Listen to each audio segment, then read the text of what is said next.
하나님께서 오늘 우리에게 주시는 말씀은 사도행전 9장 15절부터 22절까지 말씀입니다. 주께서 이르시되 가라, 이 사람은 내 이름을 이방인과 임금들과 이스라엘 자손들에게 전하기 위하여 택한 나의 그릇이라.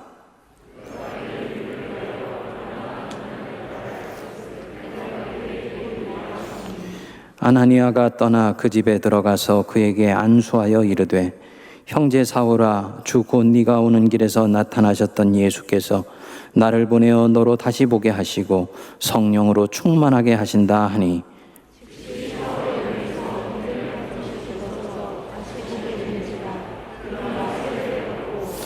음식을 먹음에 강건하여지니라. 사울이 다메섹에 있는 제자들과 함께 며칠 있을새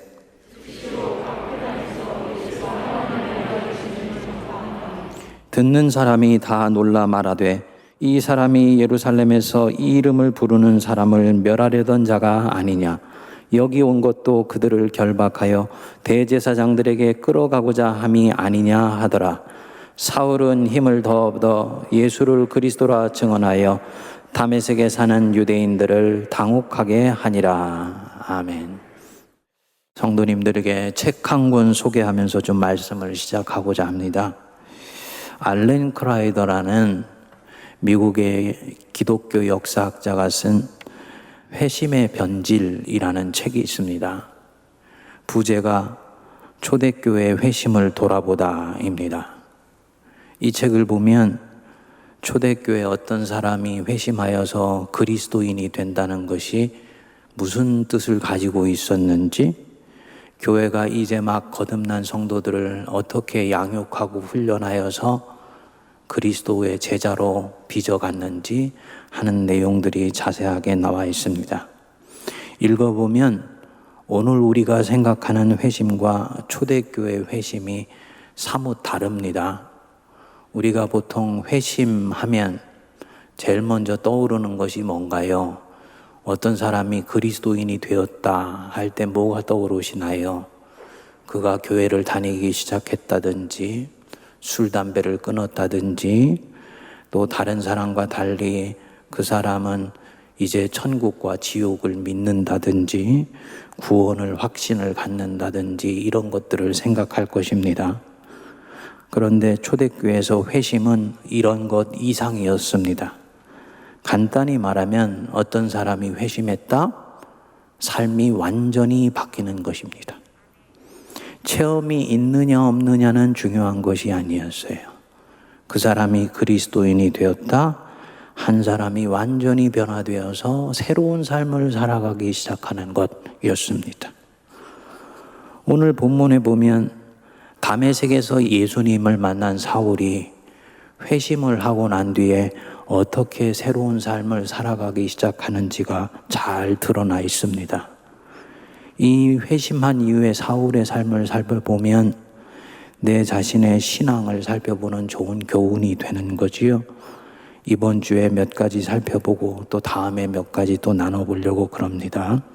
첫 번째로는 회심 전과는 다른 관점으로 회심한 사람은 살아갑니다. 관점이 달라져요. 다메섹 도상에서 살아계신 예수 그리스도를 만난 이후에 사도 바울이 어떻게 되었습니까? 눈이 감겨져 버렸죠?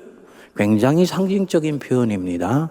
예수를 알고 난 뒤에는 예수 알기 전의 안목으로는 더 이상 세상을 볼 수가 없다는 뜻입니다. 이전 안목으로는 더 이상 예수를 알고 난 뒤에 같은 판단을 할 수가 없다는 의미입니다. 그리고 아나니아가 와서 안수하니까 눈의 비늘이 벗겨지면서 다시 보게 되었죠. 눈의 비늘이 벗겨졌다, 무슨 뜻입니까? 이제는 새로운 사람으로서 새로운 세상을 본다는 얘기입니다. 예수님께서 부활하실 때 새로운 세상이 시작된 것 여러분 믿으시지요? 죄와 죽음과 사망의 권세가 꺾어지고 이제 예수님의 부활의 능력이 세상을 다스리고 통치하는 전혀 새로운 세상이 온 거예요. 눈의 비늘이 벗겨져서 이제 그것을 보기 시작하는 것입니다. 관점이 바뀌는 것입니다. 꼭 기억하십시오. 내가 회심하여서 그리스도인이 되었다? 무슨 얘기입니까? 나는 이제부터 예수님의 관점에서 세상을 보기 시작했다라는 뜻입니다. 신념과 가치관이 달라진다는 거예요. 또 그렇게 되어야죠. 맞습니다. 예수를 믿는데 내가 가지고 있는 가치관은 세상 사람이 가진 가치관과 별반 다를 바가 없다? 그는 지금 자신이 정말 회심한 것인지를 살펴보아야지 됩니다. 신념과 가치관이 달라졌기 때문에 영화 한 편을 보더라도 신앙의 관점에서 그 영화를 볼 수가 있고요. 인문학 책 한 권을 읽어도 신학의 관점으로 읽어서 그리스도인이 자신이 가지고 있는 독특한 해석이 나올 수가 있어야 됩니다. 그게 그리스도인이에요. 그저 세상 백성들이나 혹은 세상에서 밥 먹고 사는 사람들과는 우리는 전혀 다른 사람들입니다. 기업을 운영을 하고 작은 중소상공업을 하나를 하더라도 그리스도인의 관점에서 경영을 합니다. 예수 안 믿는 사람에게 있어서 가장 중요한 가치는 무엇입니까? 이윤 창출입니다.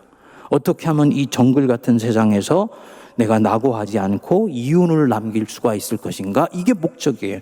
예수 믿는 사람은 경영을 해도 가치관이 다릅니다.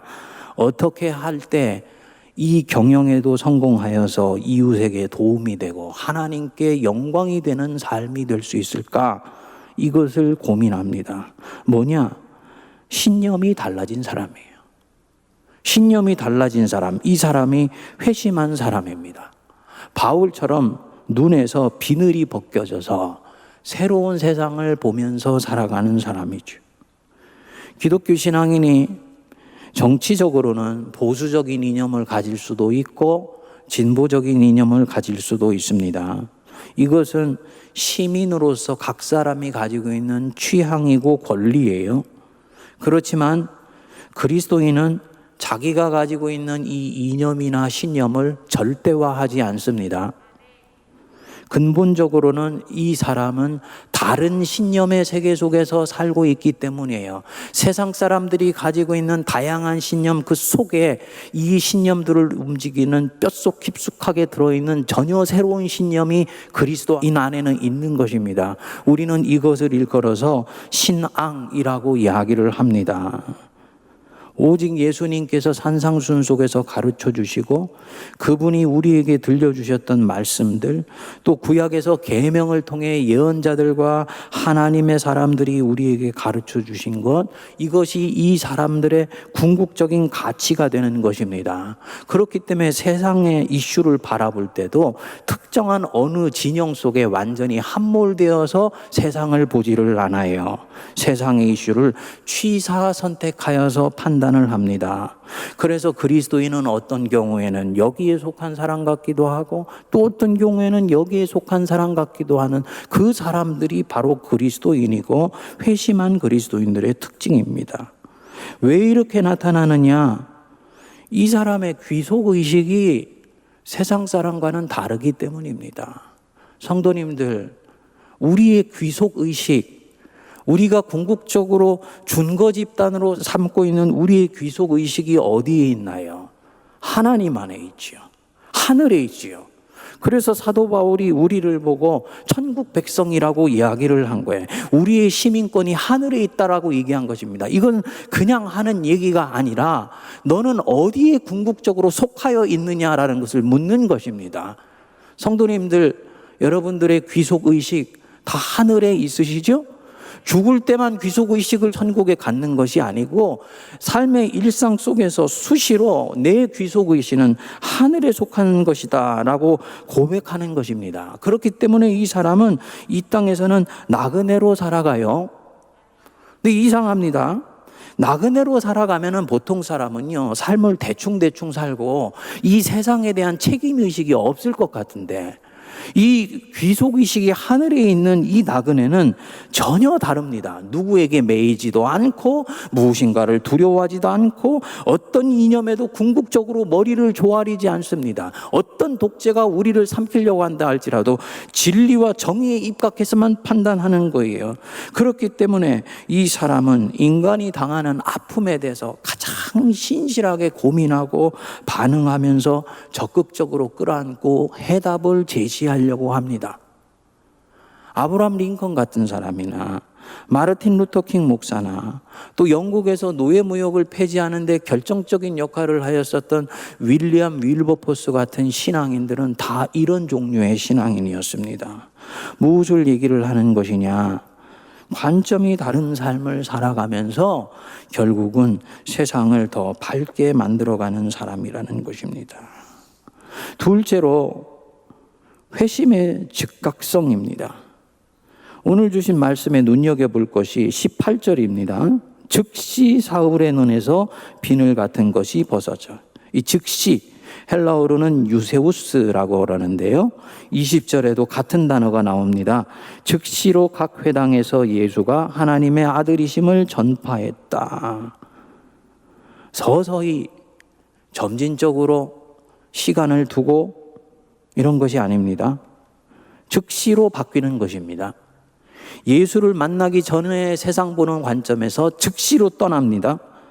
거기에 눈길도 주지 않습니다. 이전의 관점에 대해서 즉시로 조리개를 닫아버립니다. 그리고 즉각적으로 이전과 다른 세상을 보고 새로운 관점으로 살아가기 시작합니다.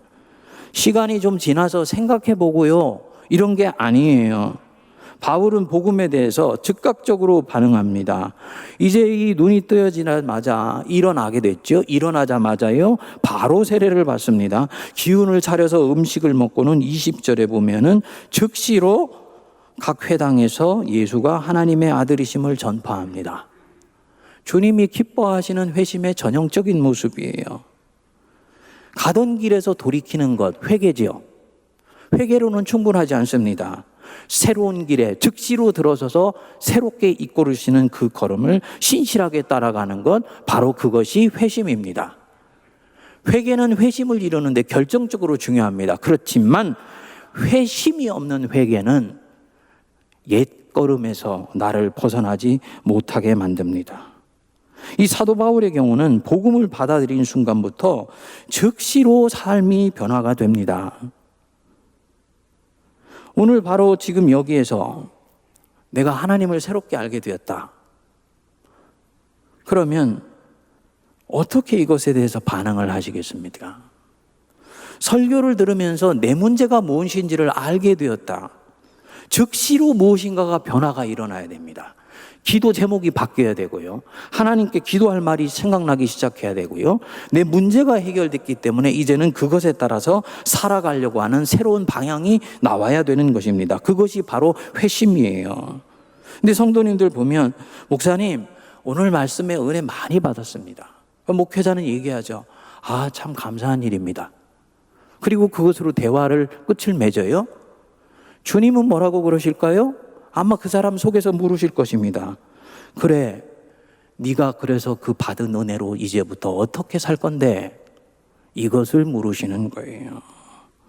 특정한 영역에서 내 문제를 알게 됐으니까 어떻게 즉시로 반응하고 살기 시작할 것인가? 여기까지 가야지 회심이 일어난 것입니다. 그렇지 않고 깨닫고 은혜 받고 말면 잠시 기분은 좋아진 것 같지만은 변화는 일어나지를 않습니다. 문제는요, 주님이 나를 변화시키셔서 동에서 서로 움직이기를 원하시는데 나는 여전히 동에 머물러 있다? 다음에는 이 사람이 오늘 받은 은혜보다도 2배의 은혜를 받아야 움직일까 말까 할 정도가 되는 거예요. 점점 귀만 커지는 그리스도인, 머리만 커지는 그리스도인이 되기 쉬운 거죠. 나중에 서서히 반응하면 되지? 아니요. 원수가 한 사람의 그리스도인이 멋진 하나님의 백성이 되는 것을 가만히 지켜보고 있겠습니까? 내가 기다리는 동안에 반드시 작업을 하지요. 그러니까 이것을 아는 나는 즉시로 반응해야 됩니다. 시간을 질질 끌면서 놔두면 반드시 원수가 그 지연된 틈을 타서 역사한다는 것을 기억하셔야 돼요. 선한 일을 하는 것도 마찬가지입니다. 하나님이 기뻐하실 일 하기를 내가 결심을 했으면 바로 시행하십시오. 언제까지 기다리지 마세요. 주변에 그 일을 하지 못하도록 하는 사사로운 일들이 반드시 일어나기 시작합니다. 하나님께서 아브라함으로 하여금 이삭을 바치라고 얘기를 하셨어요. 근데 읽어보면요, 언제까지 바치라는 얘기가 없습니다. 근데 아브라함이요, 그 말씀을 들은 날 밤에 씨름을 하면서 하나님께 기도하고 성경을 보니 새벽 일찍 일어나서 바쳐요. 여러분, 하나밖에 없는 아들을 바치는데요, 한 달, 두 달 데리고 있다가 바쳐야죠. 어떻게 사람이 냉혈한도 아니고 그 말씀을 들은 날 기도를 시작하고 기도가 끝났을 때 그 새벽에 바칩니까? 그리고 길을 나서게 됩니까? 뭘 얘기하는 겁니까? 자기의 연약함을 아는 것입니다. 한 달, 두 달 사랑하는 아들과 있는 동안에 내 마음이 어떻게 바뀔지 나도 알지를 못한다는 거예요. 하나님께 어차피 인생을 드리기로 작정했으니까 주님의 뜻이 무엇인지를 알았으면 즉시로 시행하는 것입니다. 사도 바울이 그래서 즉시로 새로운 길에 접어들죠. 당연히 이전에 돌아갈 다리는 완전히 불을 태워버립니다. 자기 안에 두 마음을 품지 못하게 하려는 거예요. 이 바울이 이 회심 뒤에 사는 삶의 모습을 보면 하나님이 이 바울을 택하실 때 이런 바울의 모습을 보지 않았을까? 물론 사도 바울은 자기는 만삭되지 못하여 난 자고 괴수 중에 괴수며 하나님 앞에 택함 받을 수 있는 어떤 자격도 조건도 갖추지 않았다라고 고백을 해요. 그거는 고백하는 사람으로서는 마땅한 고백입니다. 어떤 택함 받는 사람도 자격이 있기 때문에 택함 받는 경우는 없습니다. 그런데 한번 보십시오. 이 사람이 주님을 알게 되었을 때 나타나는 반응을 보면요, 아주 담백합니다. 그렇죠? 진리의 길을 간다고 생각했는데 그것이 진리의 길이 아니라는 것을 알게 되니까 진리라고 생각되는 새로운 길에 주저없이 자기 자신을 던지는 거예요. 즉 자기 자신의 아젠다, 스스로를 위한 사리사욕을 위하거나 명예를 위한 아젠다는 이 사람 안에는 없었던 거지요. 하늘에 계신 하나님이 보시면 생각이 나죠. 야, 저 친구 지금 진리가 뭔지를 몰라서 그렇지 진리이신 예수 그리스도만 그 마음판에 제대로 들어오게 되면 인생을 나를 위해서 통째로 바칠 수 있는 자다 하는 마음이 들어오지 않았겠습니까? 우리 모두가 바로 이런 사람 될 수 있게 되기를 바랍니다. 셋째로, 회심한 자는 그렇기 때문에 새로운 삶의 방식으로 살아가기 시작합니다. 내가 회심했다는 표징이 뭐냐? 사고방식이 바뀌는 것입니다. 가장 중요한 부분이에요. 그리고 이 사고방식이 바뀌면서 삶의 방식이 변화가 됩니다. 무슨 삶의 방식이냐면 성경은 하나님 나라의 삶이라고 얘기를 합니다. 대단히 뭉뚱그려서 성경은 표현해냈어요. 이유가 있습니다. 각 시대마다 특정한 사람의 상황에 따라서 하나님 나라, 하나님이 통치하시는 삶의 방식은 조금씩 다를 수 있기 때문입니다. 하지만 큰 울타리는 같다는 거죠. 사도 바울도 이제 이 하나님 나라의 삶을 시작을 합니다. 바울 자신이 가지고 있는 독특한 부르심에 따라서 이 일이 이루어져요. 20절을 보시면 즉시로 각 회당에서 예수가 하나님의 아들이심을 전파했다. 곱씹어 볼 대목이죠. 이 말씀은 단순히 바울이 복음을 전하기 시작했다는 것을 말하는 것이 아닙니다. 그는 아나니아로부터 자기가 어떤 사명으로 지금 부르심을 받고 있는지를 들었을 것입니다. 그는 내 이름을 이방인들과 임금들과 이스라엘 자손에게 전하기 위하여 택한 나의 그릇이라. 아, 나는 하나님이 복음을 전하도록 불러주신 자구나. 그 부르심을 듣고는 몸이 회복되자마자 바로 부르심에 응답하는 거예요. 그래서 전도에 나서게 됩니다. 우리가 노방전도 하는 것과는 좀 다르지요. 사도 바울에게는 이 복음 전도가 자신의 새로운 삶의 방식입니다. 복음을 전하면서 사는 것이 이 사람에게 주어진 이제 운명이에요. 하나님이 지금 그 삶으로 자신을 초대하고 있다는 것을 알고 적극적으로 반응하는 것입니다. 그리고 이 삶을 살기 위해서 고난도 기꺼이 감수합니다. 사실 당시의 정황으로 들어가 보면 사울의 이 갑작스러운 변화는 주변과 관련해서 볼 때는 조금 어색합니다. 거기에다가 복음까지 그렇게 서둘러 전하는 것은 주변 사람들이 보기에는 잘 납득되지 않고 우스꽝스러워 보이기까지 하죠. 뭐야, 방금 전까지 예수 믿던 사람, 핍박하던 사람이 예수가 그리스도라고? 그거 너무 경박한 거 아니야? 너무 가볍게 움직이는 것 아니야? 이렇게 생각할 수가 있는 거예요. 사도 바울도 고민하지 않았을까요? 사람들이 이러한 나를 보고 뭐라고 할까? 어떤 변명도 사전에 하지 않은 채, 중간에 어떤 휴식 기간도 없는 채 바로 예수를 전하는 것, 내 인생을 스스로 부정하는 모양새가 되는 것 아닌가? 이런 생각을 하지 않았겠습니까? 예수가 하나님의 아들이시다. 지금 무엇을 사도 바울이 하고 있는 것입니까? 얼마 전까지 자기 과거를 스스로 부정하고 있는 것이지요. 회심하고 새로운 삶을 시작하는 것은 바로 이런 것입니다. 우리는 회심 그러면 보통 뭔가 아주 팬타스틱하고 놀랍고도 막 가슴 설레는 변화를 생각하는데요. 회심의 실상 안으로 들어가면 회심은 절대로 낭만적이거나 유쾌하지 않습니다. 자신의 과거를 부정하는 것으로부터 시작하기 때문이에요. 그때는 제가 옳았다고 생각했는데 제가 틀렸다는 것이 드러났습니다. 이것을 고백하는 것이 바로 이 회심의 시작입니다. 자기 인생을 뱉어버리는 것과 마찬가지죠. 그런데 그렇게 해야지 돼요. 나이가 들면 사람이 고집스러워진다고 그러지요. 이것은 어떻게 보면 인생의 생리와 마찬가지입니다.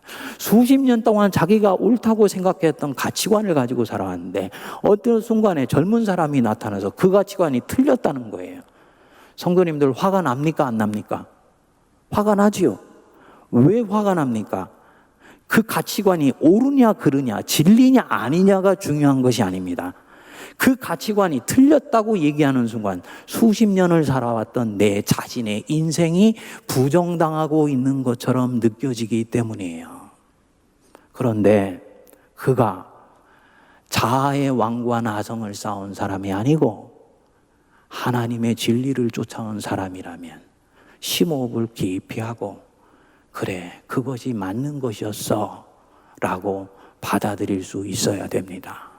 그게 바로 회심이에요. 그리고 이렇게 해야 새로운 영혼의 자리 이 사람 안에서 돋아나기 시작합니다. 내가 오해해서 잘못한 사람이 있지요? 잘못을 알았으면 찾아가서 말을 꺼내야 돼요. 근데 성도님들은 어떻게 하냐면요, 말은 안 하고 선물만 갖다 줍니다. 아니에요. 결국은 내 자신을 위해서라도 그렇게 합니다. 근데 많은 사람들은 이렇게 하지 않습니다. 회개하고 난 뒤에도 사도 바울처럼 단호하게 새로운 진리의 길로 접어들지 않고 어정쩡하면서도 애매모호한 태도를 취합니다. 그런데요, 그렇게 하는 순간부터 이 사람 안에 역사하셨던 성령의 감동이 급속하게 식기 시작합니다. 그 사람 지금 성령을 거스리시고 있는 거예요. 심지어 받은 은혜를 헛되이 하는 경우도 목회하면서 많이 보았습니다. 왜냐? 지금이 바로 옛 것을 벗고 새 것을 입을 때인데 여전히 이전 것과 공존하고 있기 때문입니다. 새 것을 옛 것과 함께 애매모호하게 걸치고 있기 때문이에요. 우리 주님이 말씀하셨지요. 새 포도주는 새 부대에 담아야 된다.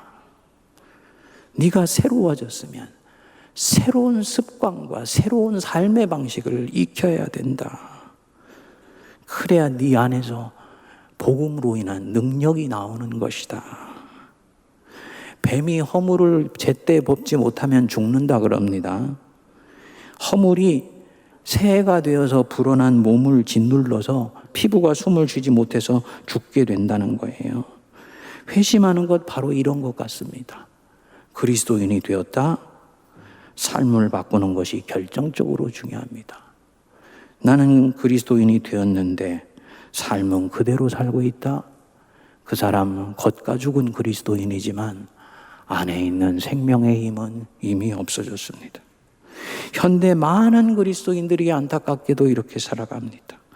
알렌 크라이더가 회심의 변질에서 이 연유가 어디서부터 시작되었는지를 설명을 합니다. 초대교회 때는 모든 회심은 아주 구체적이고 실질적인 변화로부터 시작되었다 그래요. 술집을 하던 사람이 회심을 하면 직업을 바꿉니다.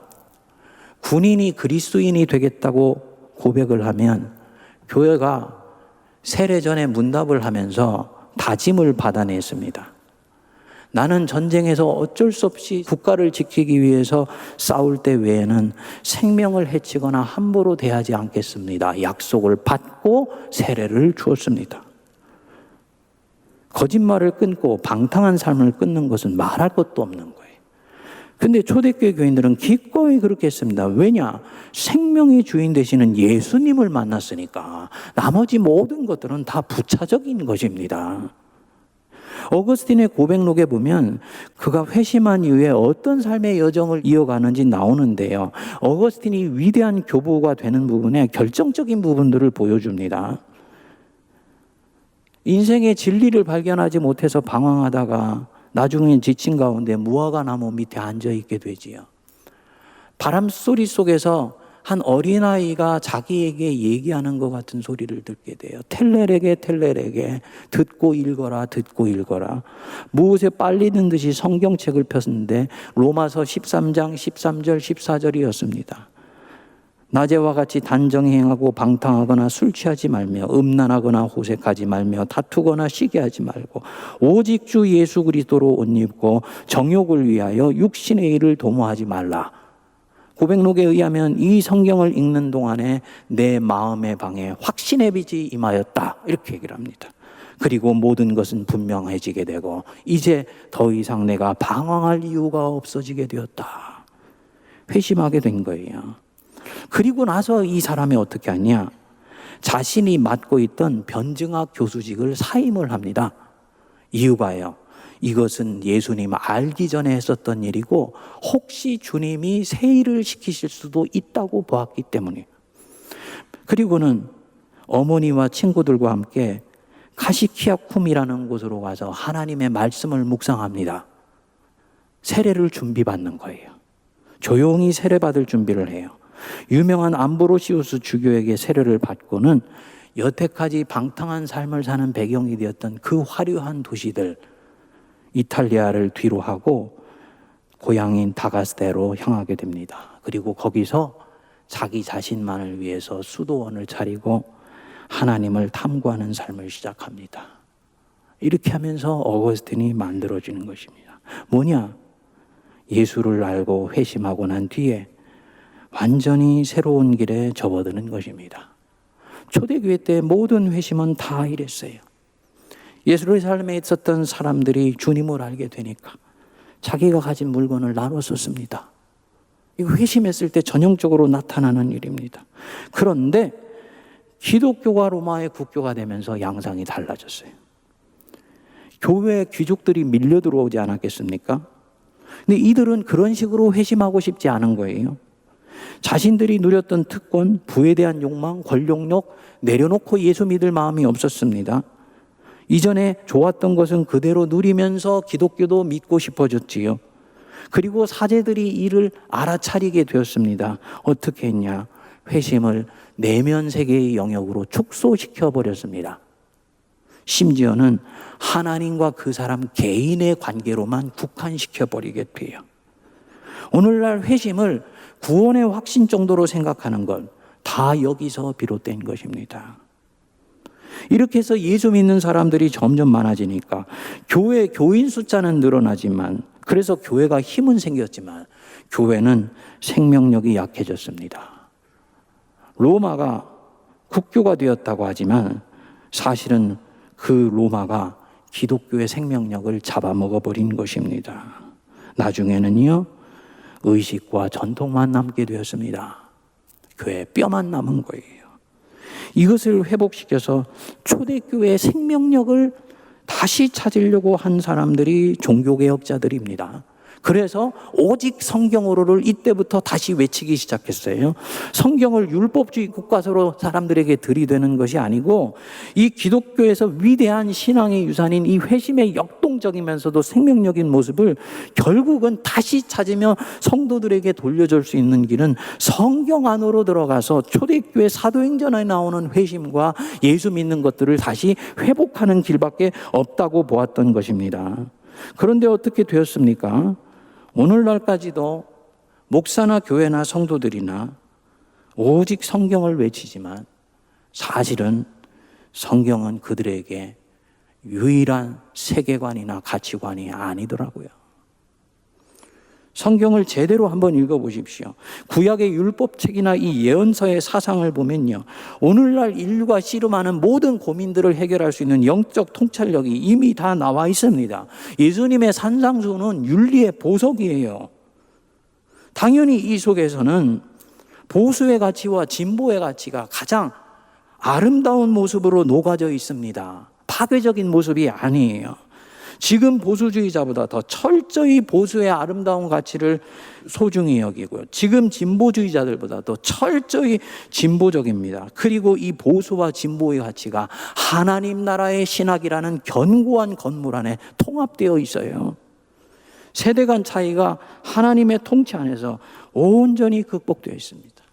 그런데 우리가 개신교인이라 그러면서 오직 성경으로를 외치면서 성경을 우리 입맛대로 재단하고 해석하는 일이 얼마나 많이 있습니까?